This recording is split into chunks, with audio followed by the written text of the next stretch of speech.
여러분들은 여러분 스스로를 합리적인 사람이라고 생각하십니까? 여러분들은 얼마나 합리적인가요? 아마 우리는 스스로 그래도 좀 합리적이다라고 판단하면서 스스로를 그렇게 생각하며 살아갈 것입니다. 이런 사람은 없잖아요. 나는 불합리한 사람이야. 이렇게 생각하며 살아가는 사람은 없잖아요. 우리 대부분은 합리적이다라고 여기죠. 내가 하고 있는 판단은 그나마 좀 객관적이고 논리적이고 나름 정확한 팩트에 의한 것이다라고 생각을 합니다. 여기서 말하는 합리적인 말을 가리켜서 논리적이고 과학적인 사고 방식이나 행동 양식을 의미한다라고 백과사전은 정의하고 있습니다. 쉽게 말하면 객관적인 판단을 할 수 있다라는 것이죠. 그런데 인간은 합리적으로 판단할 수 있는 시각을 가지고 있지 않습니다. 이 세상에 온전히 객관적인 판단을 할 수 있는 사람은 아무도 없습니다. 각자 살아온 환경이 있고 문화가 있어서 사람은 자기가 살아온 환경에 의해서 판단을 하게 되죠. 제가 결혼하고 아직까지 아내와 의견이 충돌하는 부분이 한 가지 있습니다. 한 가지만 있는데요. 그 한 가지가 뭐냐면은 여러분들 집에 들어가셔서 옷을 바로 갈아입으시나요? 그런 사람도 있고 안 그런 사람도 있고, 잠깐 집에 들어갔다가 다시 나와야 하는 경우에 밖에서 입었던 옷이니까 실내복으로 다시 갈아입고 다시 외출할 때 외출복으로 갈아입으시나요? 안 그러시죠? 저는 결혼 전에는 그래 본 적이 없어요. 잠깐 집에 온 것이고, 그리고 샤워하기 전에는 옷을 갈아입을 필요를 느끼지 못해서 그냥 외출복 좀 입고 있거든요, 집에서도. 그런데 제 아내는 그걸 너무 싫어하는 거예요. 외출복은 집에 오면은 실내복으로 갈아입어야 되는 거죠. 밖에서 입고 활동한 옷을 어떻게 집에서 또 입을 수 있고 어떻게 그 옷으로 소파에 앉을 수 있느냐라는 거죠. 그리고 제 아내는 그렇게 벗은 옷들을 바로바로 정리합니다. 옷걸이에 걸어두거나 이제 빨아야 되는 옷들은 빨래통에 넣어두겠죠. 그런데 저는 눈에 보이는 의자에 그냥 걸어둡니다. 다시 입을 거니까. 그러나 아내는 그게 이해가 안 되는 거예요. 반면에 저는 그게 익숙하거든요. 저는 그렇게 살아왔기 때문에 다시 입을 건데 뭐하러 옷장 안에 두고 뭐하러 이렇게 정리해서 두는 건지. 네, 그렇죠. 그런데 조금만 더 생각해 보면 사실 이런 것들은 누가 맞았다, 누가 틀렸다를 결정할 수 있는 문제는 아니죠. 살아온 환경과 각자가 가지고 있는 가치관에 의해서 다룰 수 있다라는 겁니다.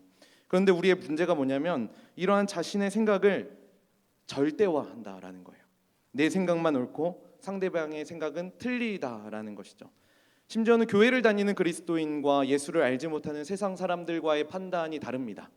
30년 이상 교회를 다닌 사람과 교회 온 지 30분이 된 새가족과는 기본적으로 가지고 있는 생각 자체가 다를 수밖에 없겠죠. 우리는 우리가 살아온 환경과 상황을 결코 무시할 수가 없습니다.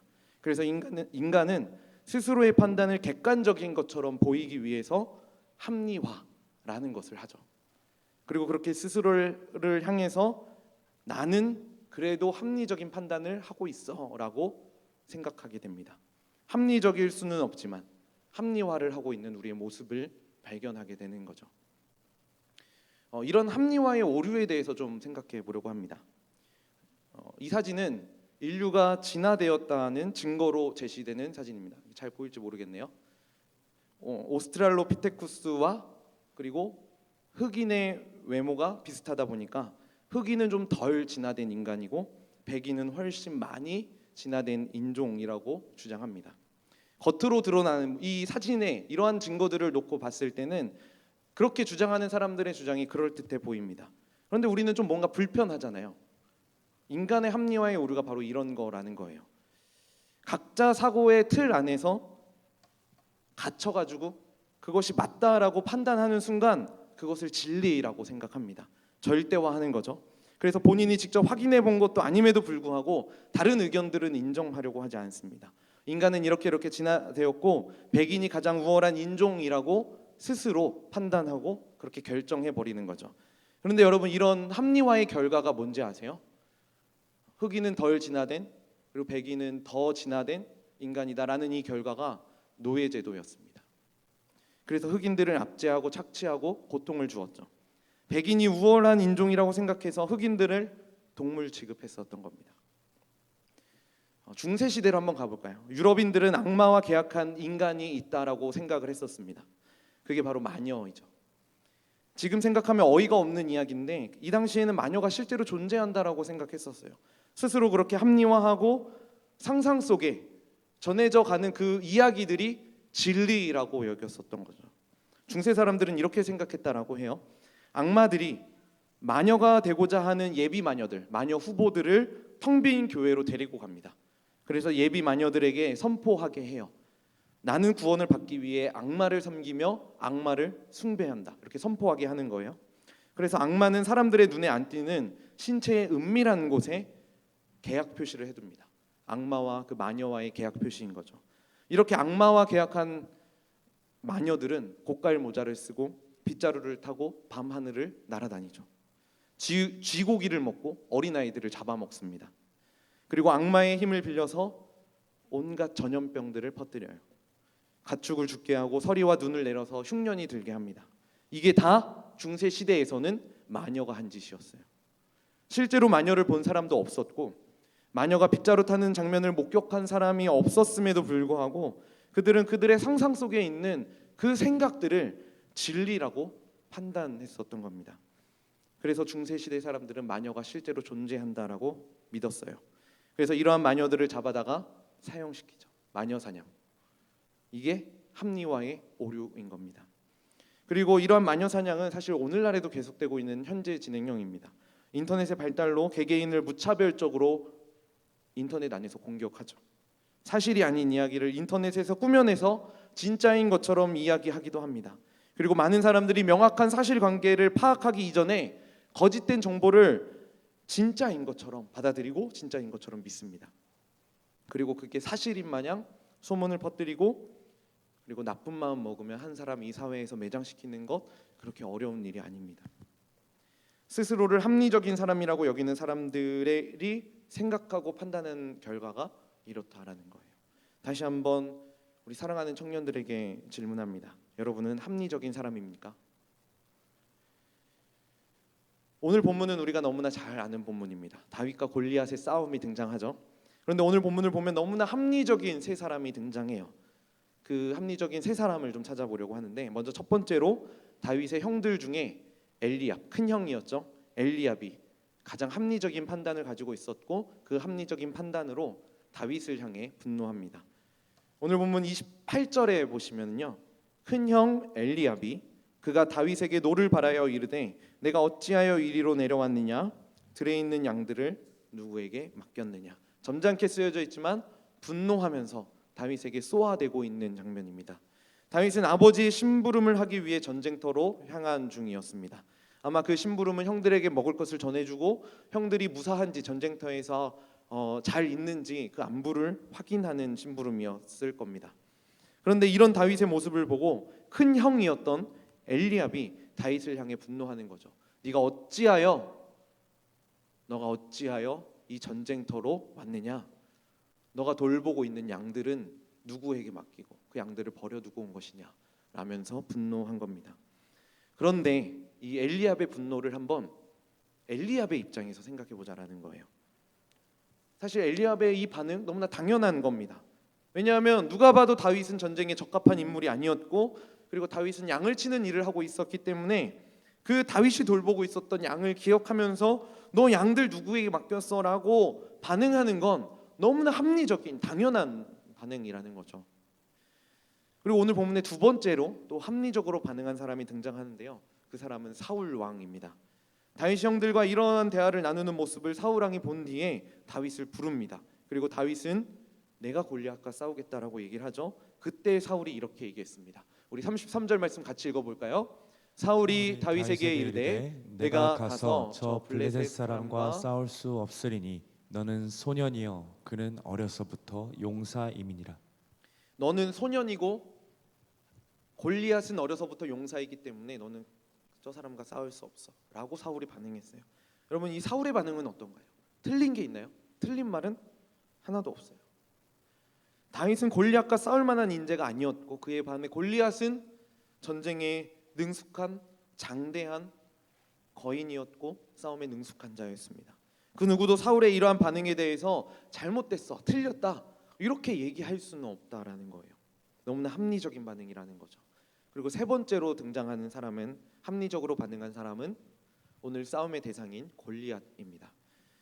43절에 보시면 블레셋 사람이 다윗에게 이르되 내가 나를 개로 여기고 막대기를 가지고 내게 나와왔느냐 하고 그의 신들의 이름으로 다윗을 저주하고 네가 나를 다윗 너 지금 나를 개로 여기고 막대기를 가지고 내게 나와왔느냐. 그 다윗을 본 골리앗이 얼마나 어이없었겠어요. 다윗은 사울이 준 갑옷도 있지 않았고 골리앗 눈에는 지금 다윗이 가져온 그 돌 5개도 보이지 않는 그런 상황이었습니다. 막대기 하나만 보인 상황이었죠. 키도 작고 왜소한 한 소년이 막대기 하나 들고 거대한 골리앗 앞에 서 있는 것. 이러한 상황에 골리앗이 보인 반응은 너무나도 합리적인 반응이라는 겁니다. 다윗을 무시한 골리앗의 이 합리적인 판단에 대해서 누구도 틀렸다, 잘못됐다 얘기할 수 없다라는 거예요. 다윗은 전쟁하기에 적합하지 않았고 골리앗 앞에 나아가기에는 너무나 연약한 사람이었기 때문이죠. 다윗의 형도 그랬고 사울 왕이 보인 반응도 마찬가지입니다. 전쟁에 능숙하게 준비했고 복장도 잘 갖춘 골리앗이 보인 반응도 너무나 합리적이었습니다. 그런데 이 세 부류의 사람이 놓친 것이 하나 있었죠. 신앙은 단순히 합리적인 판단으로만 움직이지는 않는다라는 거예요. 그리고 다윗은 단순히 합리적인 판단으로 하나님의 일하심은 이루어지지 않는다라는 것을 너무나 잘 알고 있었습니다. 그래서 오늘은 이 세 사람을 향한 다윗의 반응에 우리가 초점을 맞춰서 말씀을 보려고 합니다. 먼저 첫 번째로 아까 그 큰 형이었던 엘리압을 향해서 보인 다윗의 반응입니다. 29절 말씀해 보시면은 다윗이 이르되 내가 무엇을 하였나이까 어찌 이유가 없으리까 하고 다윗이 이르되 내가 무엇을 하였나이까 형을 향해서 보여준 거예요. 어찌 이유가 없겠습니까?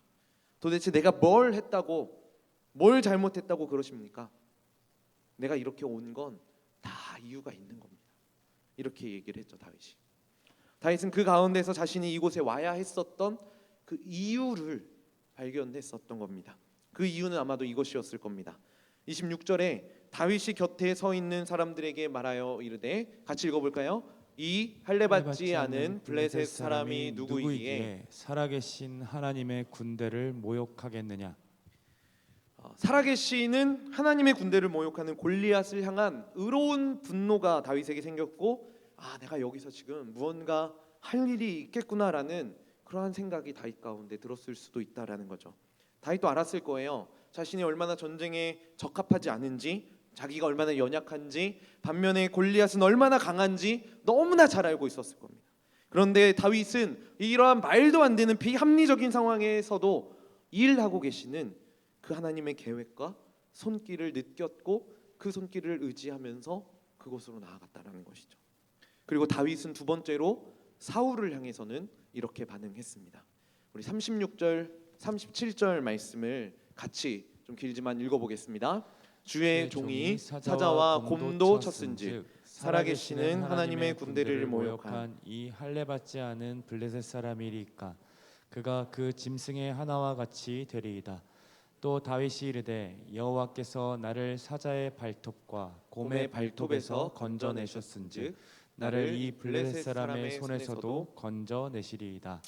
여호와께서 나를 곰과 사자의 발톱에서도 건져내셨는데 하나님의 군대를 모욕하고 있는 할례도 받지 않은 블레셋 사람의 손에서 당연히 구원하시지 않겠느냐라는 거죠. 다윗을 향한 분노와 무시가 너무나 합리적인 사실이라는 것을 잘 알고 있었지만 다윗은 더 큰 하나님이 가지고 계신 큰 그림을 그리고 있었던 겁니다. 바로 여호와 하나님의 손길이 다윗을 둘러싸고 있다라는 그 상황을 다윗은 바라볼 수 있었던 거죠. 마지막으로 골리앗을 향해서 다윗은 어떻게 반응했을까요? 골리앗이 다윗을 향해서 네가 나를 개로 여기고 막대기 딸랑 하나 가지고 나와왔느냐 이렇게 얘기했을 때 다윗은 이렇게 반응했습니다. 우리 45절, 47절 같이 읽습니다.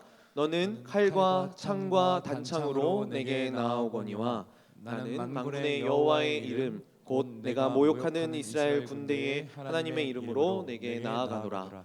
또 여호와의 구원하심이 칼과 창에 있지 아니함을 이 무리에게 알게 하리라. 전쟁은 여호와께 속한 것인즉 그가 너희를 우리 손에 넘기시리라. 하나님의 이름으로 나아가노라. 여호와께서 너를 내 손에 넘기시리니 전쟁은 여호와께 속한 것이다. 이렇게 강력하게 선포하며 골리앗을 향해 나아갔고, 그리고 돌을 던졌고, 그 돌이 골리앗에게 맞춰졌고 골리앗이 쓰러져서 전쟁에서 이기게 되었죠. 형들을 향해서 보여준 다윗의 반응, 사울과 골리앗을 향해 보여준 다윗의 반응은 누가 봐도 비합리적입니다. 말도 안 되는 일이었죠. 그렇게 작은 소년이 전쟁에 나가겠다라고 우기는 것도 비합리적이고, 사울이 준 갑옷을 거절하고 맨몸으로 나가는 것도 비합리적이고, 막대기와 돌 5개를 가지고 거대한 장수 골리앗 앞에 나아간 그의 모습도 너무나도 비합리적이었습니다. 이해할 수 없는 일이었습니다. 왜냐하면 이 전쟁은 누가 봐도 이스라엘이 패배할 전쟁이었거든요. 사울과 그의 군대들이 바보가 아니잖아요. 사울과 그의 군대는 지금까지 수많은 전쟁에서 승승장구해 왔습니다. 전쟁 보면은 딱 보면 사이즈 나오는 거예요. 이들이 전쟁에 있어서는 베테랑들이라고요. 골리앗과의 전쟁은 당연히 질 수밖에 없는 것이기 때문에 골리앗이 하나님을 모욕한다고 할지라도 이들이 가만히 있을 수밖에 없었던 거예요. 왜냐하면 질 게 뻔하니까. 그런데 다윗은 이러한 상황에 그 상황과 환경을 보고 있던 게 아니라 하나님의 도우심을 바라보았던 겁니다. 하나님의 일하심이 비합리적일지라도, 이해가 되지 않을지라도 그게 하나님의 일하심이기 때문에 그 하나님의 일하심을 다윗은 바라볼 수 있었던 거죠. 우리도 얼마나 합리적인지 몰라요. 한 사람 한 사람이 갖고 있는 생각들 보면, 여러분들이 가지고 있는 판단들 보면 틀린 거 하나 없습니다. 코로나19가 장기화되면서 우리에게 한 가지 생긴 관점이, 우리에게 생긴 한 가지 관점이 있어요. 온라인으로 드리는 예배도 예배다. 이 말 자체가 틀리지 않았죠. 온라인으로 충분히 예배 드릴 수 있죠. 당연히 드릴 수 있습니다. 그 예배도 예배고 하나님이 받으시는 예배가 될 수 있습니다. 그 말이 틀렸다는 게 아니라 그 말을 하고 있는 우리의 태도가 이미 우리의 환경들을 합리화하고 있다라는 것이죠. 언제 온라인 예배 드려야 되겠다라고 얘기를 합니까? 일찍 일어나기 싫으니까? 알람을 끄고 다시 자서 늦잠을 잤기 때문에 온라인으로라도 드리자라고 생각하고 아주 천천히 느지막하게 일어나서 누워서 영상 틀고 얼마나 편해요. 그 편안함을 누리기 위한 그의 목적을 감추기 위해서 온라인 예배도 예배다라고 합리화한다라는 거죠. 온라인 예배도 예배다라는 이 명제가 틀린 게 아니라 그 명제를 대하고 있는 우리의 태도가 틀렸다라는 겁니다. 삶 속에서 하고 싶은 거 다 합니다. 술도 잘 마시고 세상 사람들과 똑같이 마시고 같이 담배도 맞담배도 피워주고 욕할 거 다 하고, 그러다가 집에 오는 길에 찬양 들으면서 와요. 그럼 마음이 편안해진대요. 찬양 듣는 게 나쁜 건가요? 그거 자체 잘못한 거 없잖아요. 틀린 거 하나 없어요. 그런데 뭔가 좀 불편해요. 연애의 목적은 성적 만족을 채우기 위함이라고 합리적인 판단을 내립니다. 그리고 스스로의 성욕을 채우기 위해 이성을 만납니다. 속궁합을 봐야 하니까 결혼 전에 혼전 성관계를 갖는다고요. 결혼을 너무 쉽게 하면 안 되니까 동거하면서 미리 경험한다고요. 정말 목적이 무엇인가 생각해 보셔야 돼요. 내가 가지고 있는 목적을 이루기 위해서, 그 탐욕을 채우기 위해서 갖가지 방법을 다 동원해서 그 목적을 합리화하고 있는 건 아닌가요? 이렇게 말하는 지체들도 있어요. 저는 11조를 많이 내기 위해서 주식하는 거예요. 당첨되면 교회에 헌금하기 위해서 로또 사는 거예요. 내가 잘 먹고 잘 살아야 하나님이 기분 좋은 거 아닌가요? 내가 기분 좋아야 하나님이 좋아하시는 거 아닌가요? 틀린 거 하나 없어요. 잘못된 거 하나 없습니다. 그런데 우리의 욕망과 탐욕을 채우기 위해서 하나님이라는 그 전능한 힘을 빌려서 하나님의 이름을 들먹거리면서 여러분들의 마음과 여러분들 그 상황의 평안을 얻기 위해서, 안정을 취하기 위해서 합리화하고 있는 것은 아닌가요? 사랑하는 청년 여러분, 합리성이 우선시 되었다면 골리앗과의 전쟁 자체가 있을 수 없었습니다. 합리성이 우선시 되었다면 골리앗과의 전쟁에서 당연히 승리가 있을 수도 없었겠죠. 이성을 뛰어넘는 신앙이 있었기 때문에 골리앗과의 전쟁이 있었고, 그 전쟁에서의 승리도 있었던 겁니다. 여러분 삶 속에서 진정한 승리를 경험하고 싶으신가요? 그렇다면 합리성으로 물들어 있는 여러분들의 삶을 훨씬 뛰어넘어서 우리에게 주신 그 신앙의 힘으로 바꾸어 갈 필요가 있습니다. 그때 우리는 우리의 삶을 통해서 진정한 승리를 경험할 수 있게 됩니다. 사실 오늘 본문에 등장하는 다윗과 골리앗과의 이 싸움 자체가 합리적인 판단의 결과물이기도 합니다. 골리앗과의 전쟁이 있어야만 했었던 그 근본적인 원인에 대해서 한번 생각해 보려고 해요. 조금 많은 과거로 뒤돌아가 봐야 하는데요. 처음 이스라엘이 가나안 땅으로 들어왔을 때를 생각해 보려고 합니다. 여호수아에 보면은 이스라엘 백성들이 가나안 땅을 정복하고 그 가나안 땅에서 이렇게 했다라고 얘기합니다. 여호수아 11장에 보면 이스라엘 자손의 땅에는 아낙 사람들이 하나도 남지 아니하였고 가사와 가드와 아스돗에만 남았더라. 가나안 땅을 차지하고 그의 백성들을 진멸하라고 명령하신 하나님의 명령에 이스라엘 백성들이 순종하지 않았습니다. 그리고 가사와 가드와 아스돗에 있는 사람들은 남겨두었어요. 왜 남겨뒀을까요? 그때는 가사와 가드와 아스돗에 있는 이 사람들은 별 볼 일 없었던 거예요. 그냥 남겨둬도 크게 우리에게 위협이 되지 않을 것 같으니까 그냥 그 지역에 사는 사람들은 남겨두었던 거죠. 그냥 힘의 논리에 의해서 이 당시에는 아주 합리적인 판단이었을 겁니다. 그 연약한 사람들, 우리에게 위협이 되지 않는 사람들에게까지 힘쓰는 건 낭비라고 생각했을 거예요. 남아있는 이 군사력, 힘을 더 다른 곳에 사용해서 더 강한 힘을 가진 상대를 사용하는 게 합리적이잖아요. 당연한 그 판단이었을 수 있다라는 거죠. 그런데 여러분, 골리앗이 어디 출신인지 아세요?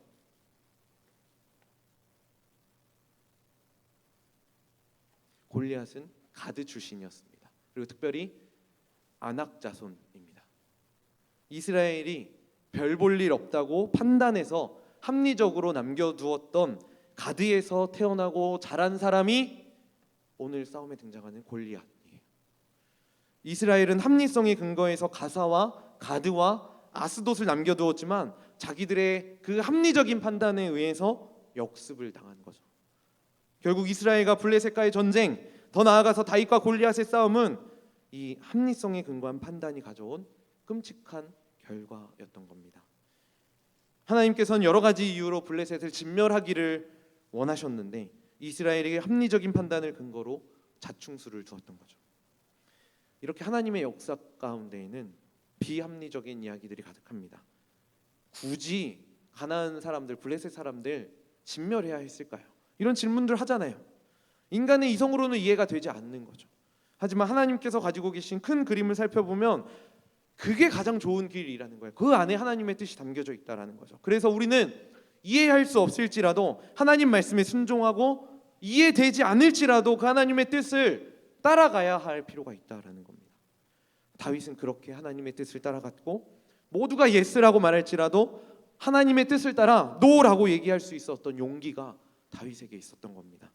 그리고 다윗은 일평생 그렇게 살아왔습니다. 그래서 다윗은 참된 예배자의 삶이었고 참된 승리자의 삶, 위너의 삶을 살았다라고 평가할 수 있는 겁니다. 이러한 관점에서 성경은 비합리적인 일들이 가득합니다. 우리가 잘 알고 있는 포도원의 품꾼들 비유 한번 생각해 보세요. 오전 9시에 일하러 온 사람과 낮 12시에 그리고 오후 3시, 오후 5시에 일하러 온 사람이 똑같은 급여를 받았습니다. 이게 합리적인가요? 비합리적이죠. 그런데 하나님의 나라의 법칙이 이렇다라는 거예요. 단순히 노력을 덜 해도 똑같이 보상받는다. 단순히 이런 개념이 아니라 정말 말도 안 되게 비합리적이지만 비합리적인 죄인인 우리들이 하나님의 은혜로 죄의 경 중에 가볍고 무거운 것에 상관없이 구원을 받게 된다는 하나님의 은혜의 관점에서 비합리적인 이야기라는 것이죠. 이런 말이 있어요.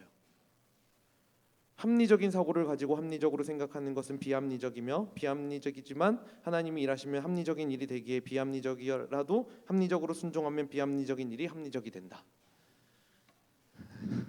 누가 한 말인지 아세요? 그냥 제가 지어본 말입니다. 한번 이게 좀 생각해 보면서 읽어보면 좋을 것 같아요. 합리적인 사고를 가지고 합리적으로 생각하는 것은 비합리적이다. 우리는 합리적이다라고 생각하면서 합리적으로 판단한다라고 생각해요. 그런데 그 생각 자체가 비합리적이라는 거예요. 우리는 합리적으로 판단할 수 있는 근거도 없고 그러한 시각을 가지고 있지도 않고 여전히 우리는 비합리적인 그런 판단을 하고 있다라는 것이죠. 비합리적이지만 하나님이 일하시면 그 일은 합리적인 일이 됩니다. 우리가 이해할 수 없는 일이지만 하나님이 하시면 가장 아름다운 일이 되는 거죠.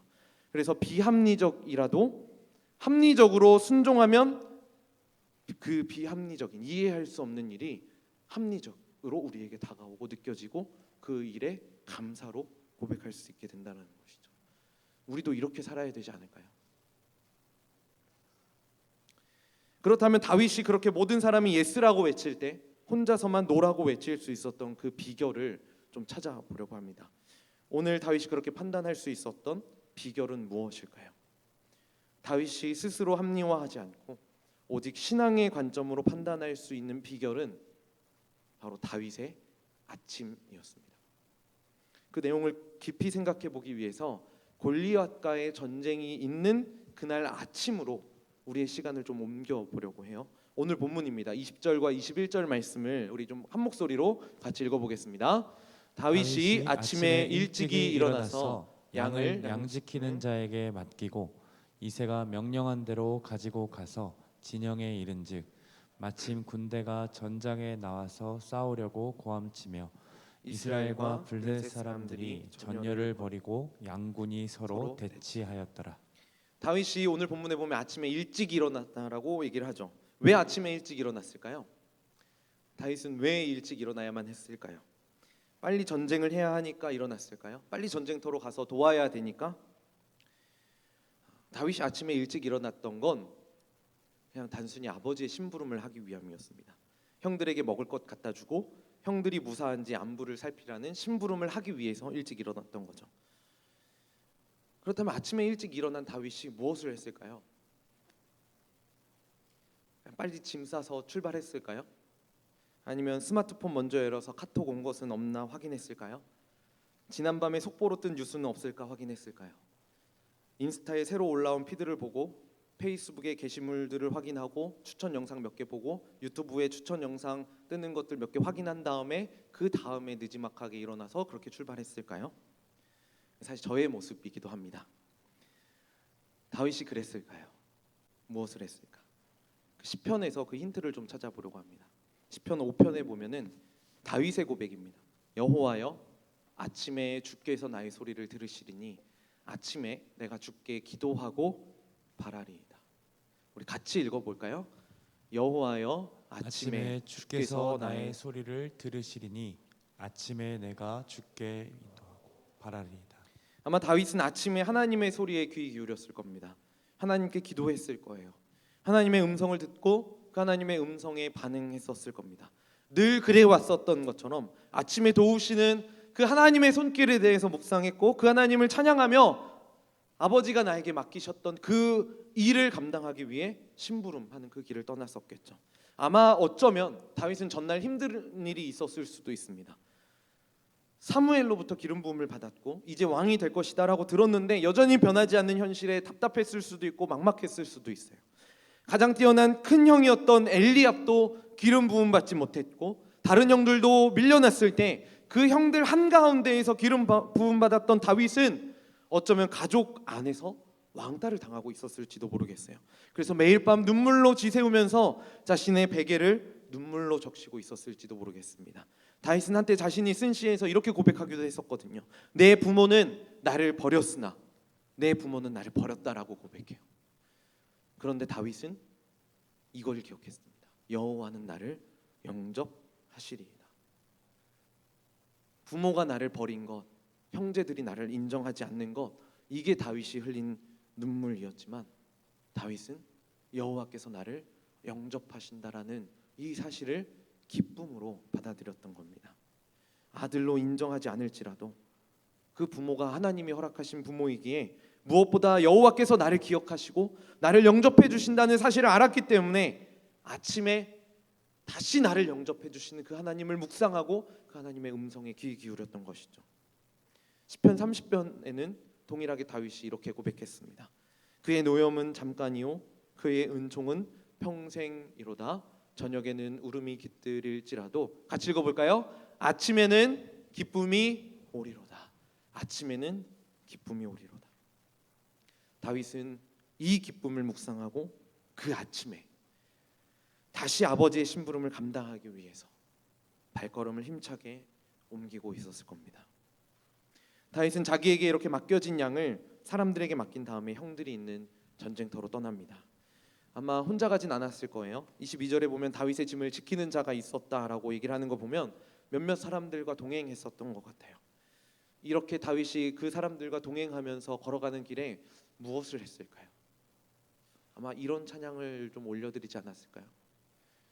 우리에게 적용해 보자면 한 걸음 한 걸음 주 예수와 함께 날마다 날마다 우리 걸어가리. 지금 제가 주님과 걸어가고 싶습니다. 이 나의 여정 가운데 주님이 함께 하심을 믿습니다. 주님 나와 함께 해주세요. 여기서 다윗이 한 게 뭔가요? 그냥 자신의 일상에 계속해서 충실하는 겁니다.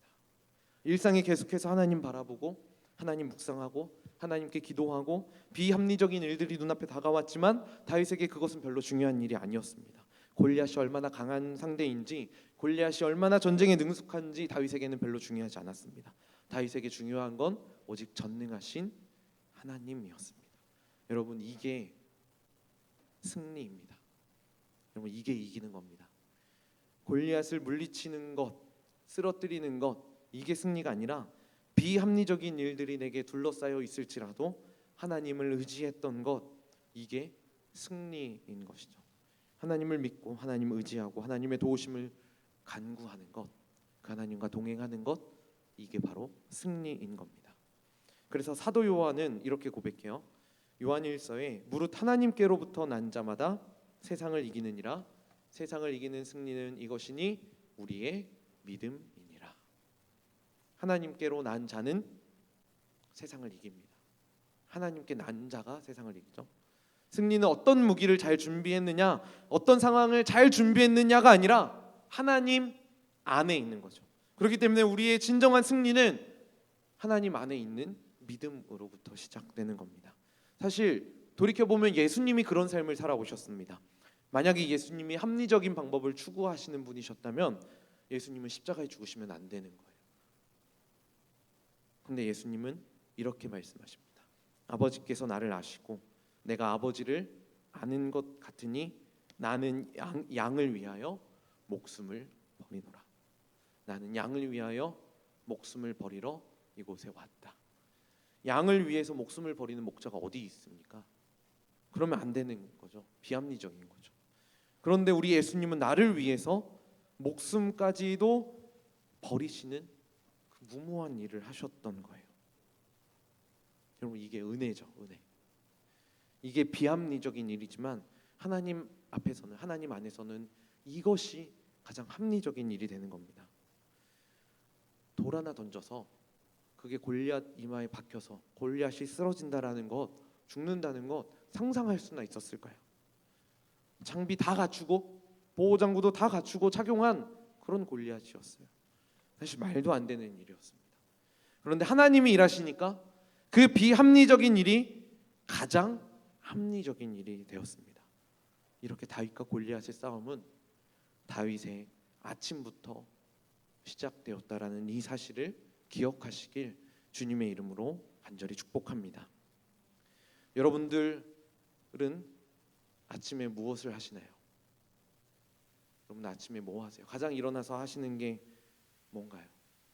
혹시 아침에 일어나자마자 눈 뜨자마자 기도하시는 분들 있나요? 저는 할까요? 안 한다고 얘기했죠. 여러분 하루가 기대되면서 오늘 하나님이 내 삶을 어떻게 인도하실까 막 기대가 되면서 야 오늘 하루 너무 기대되는데 하나님이 내 삶을 어떻게 이끌어 가실까 오늘 하루 재밌겠는데 이렇게 반응하시면서 일어나시는 분들이 있으세요?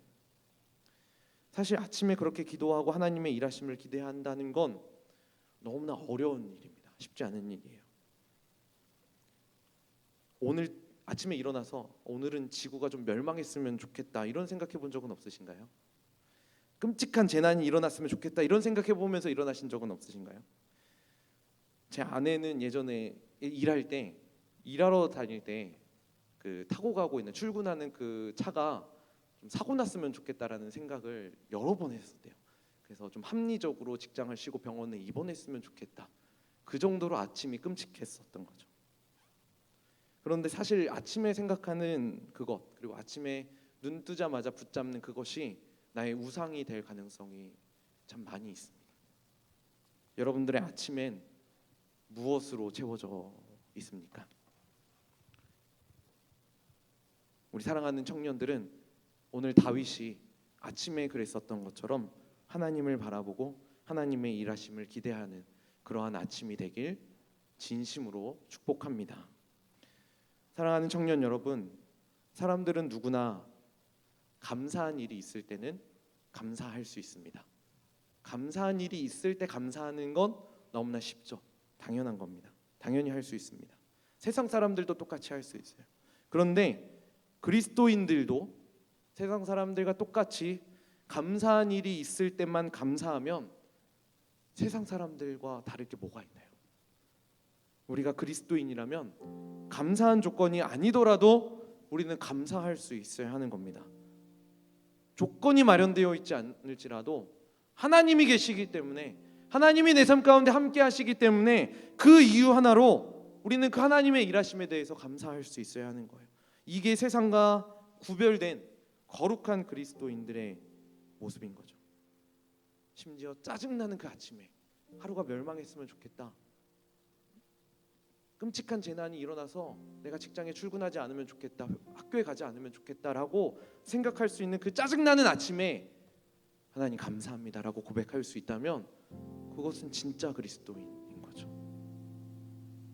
여러분들의 아침을 무엇으로 채우시겠습니까? 오늘 이 시간 그러한 결단을 좀 하셨으면 좋겠어요.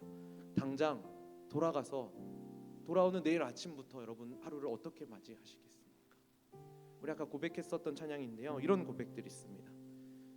나 염려하지 않아도 내 쓸 것 아시는 주님, 주님 얼굴 구하게 하소서.